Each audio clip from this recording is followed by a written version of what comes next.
एक छोटे से गांव में जो पवित्र गंगा नदी के पास था, मीरा नाम की एक युवा लड़की रहती थी।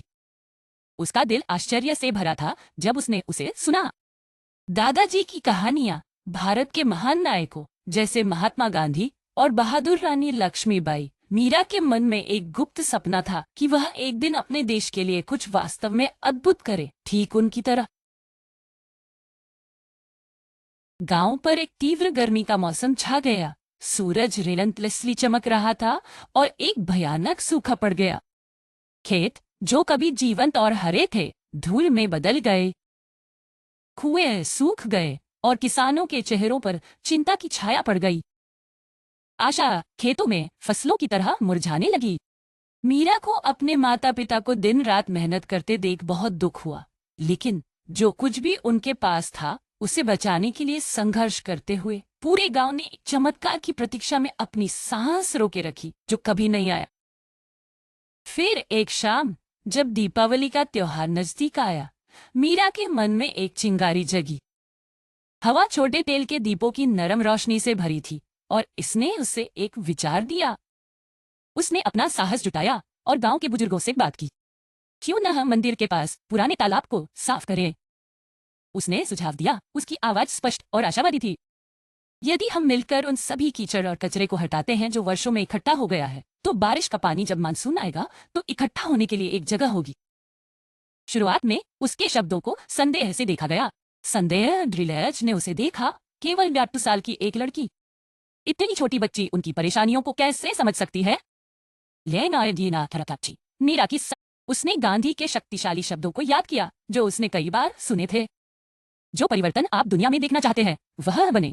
उसे पता था कि वह सिर्फ किसी और का इंतजार नहीं कर सकती कि वह समस्या को हल करे। इसलिए अगले ही सुबह जब सूरज उगने लगा, मीरा ने एक छोटी पुरानी फावड़ा उठाई और आबंदों ने तालाब की ओर चल पड़ी। संकल्प के साथ उसने सूखी दरकी हुई धरती में खुदाई की और सफाई का लंबा कार्य शुरू किया। ओह, वह अकेले काम कर रही थी। उसकी छोटी आकृति निराशा के पीछे एक आशा का प्रतीक थी। उसकी शांत क्रिया अनदेखी नहीं गई। जल्द ही कुछ अन्य बच्चे उसकी भावना से प्रेरित होकर अपने छोटे उपकरणों के साथ उसके साथ शामिल होने आए। फिर बच्चों को इतनी मेहनत करते हुए देखकर गांव की महिलाओं ने अपने काम छोड़ दिए और मदद करने आई।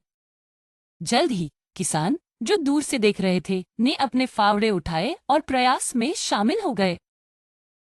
एक छोटा सा विचार एक सामूहिक आंदोलन में खिल गया। दिनों तक पूरा गांव स्कॉर्चिंग सूरज के नीचे कंधे से कंधा मिलाकर काम करता रहा। उन्होंने कहानियां साझा की, गाने गाए और एक साथ पसीना बहाया। उनका साझा उद्देश्य उन्हें पहले से कहीं अधिक करीब बांध रहा था।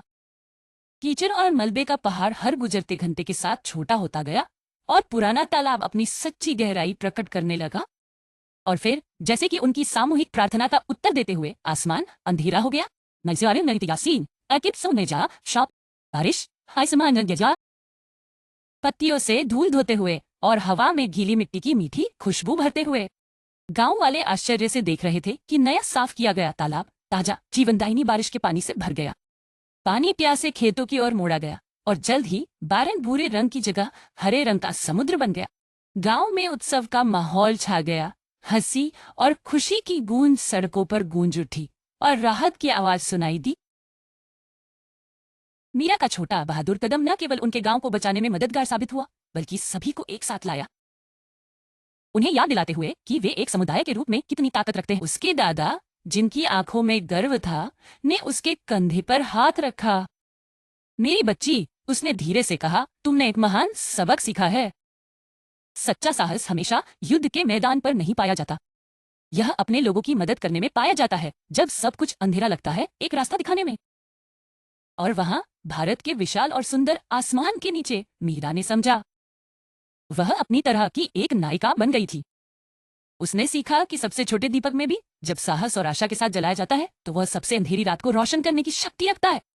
देखने के लिए धन्यवाद। यदि यह कहानी आपके दिल को छू गई तो कृपया लाइक, शेयर और अधिक प्रेरणादायक कहानियों के लिए सब्सक्राइब करें।